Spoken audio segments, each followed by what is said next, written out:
Hey guys, welcome to my channel. It's Maya here, and today I'm kind of making a video on eating disorders.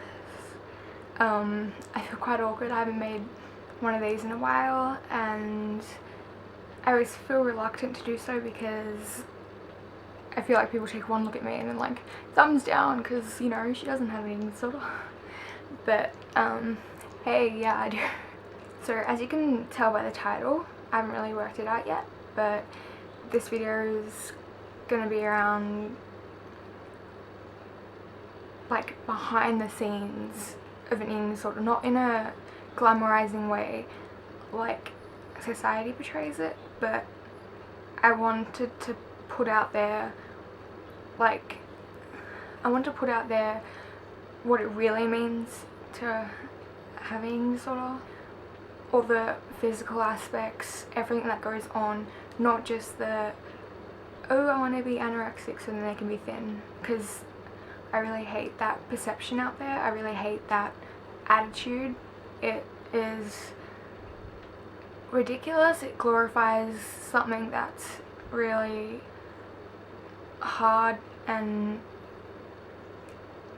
I don't know, I could rant about it all day, but I think I should get started. Also, I might be talking a bit quietly, but I don't want anyone to hear me. Just quickly, when I refer to eating disorder, I mean like all of them, all together. I try to make this video not triggering at all. I won't mention numbers or anything like that. I'm sorry if you find it triggering. I guess if you're really triggered easy, then just maybe don't watch it, but I am gonna try to be careful.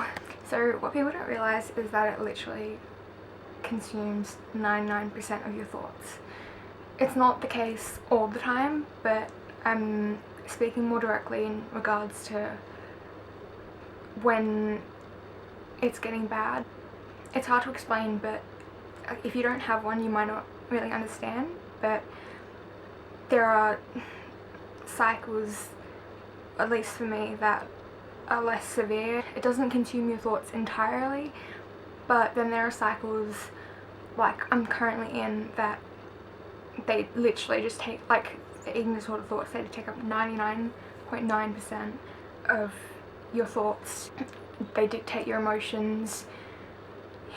You know, it's just like, it's exhausting within itself, but then adding to that is also the exhaustion, the heaviness, the dizziness, all that contributes even more.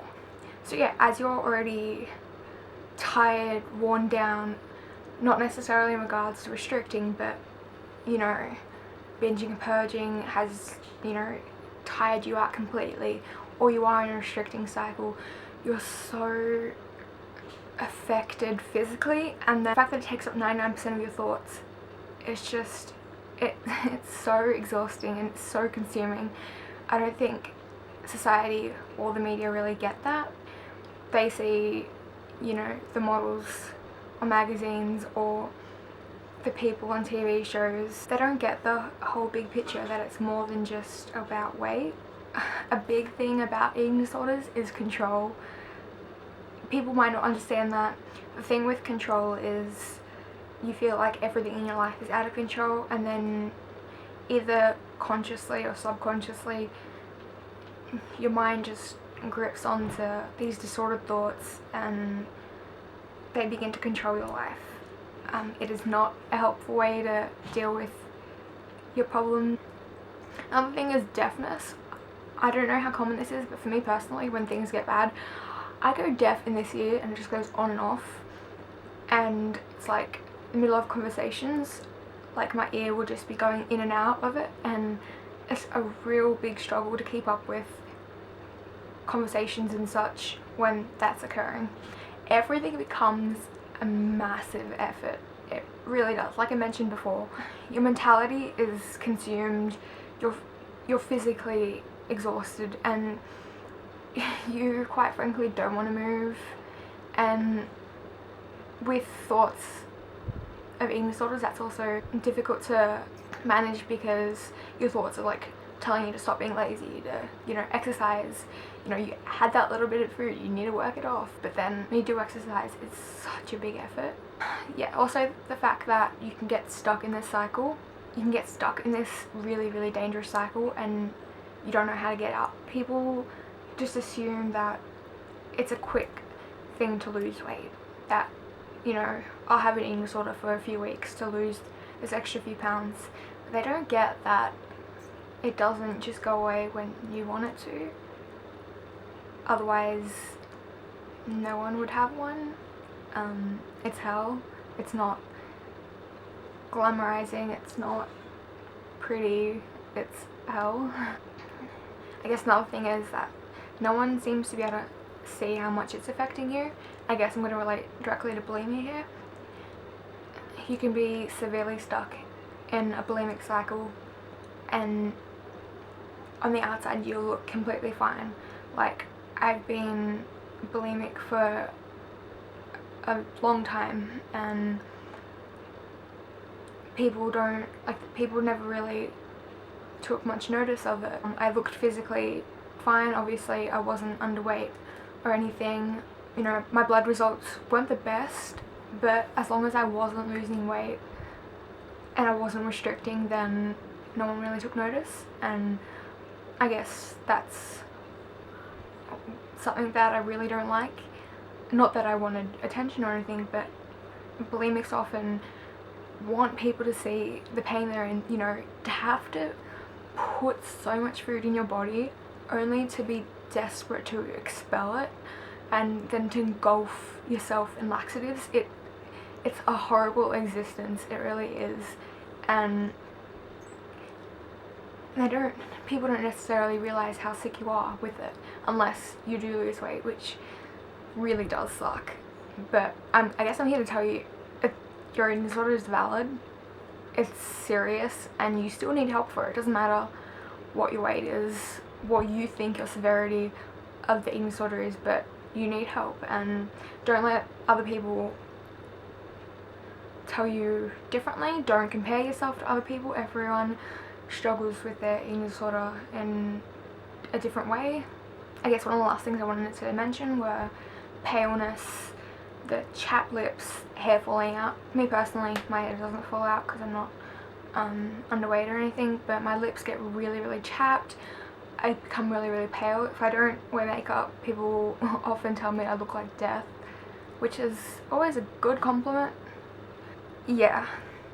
All in all, I just wanted to make sure that people realize that an eating disorder is so much more than what the media or society portrays it to be. It's not something you use to lose weight. It's a severe mental illness and it dictates your life. It's horrendous. I've been tube fed before. It was not fun.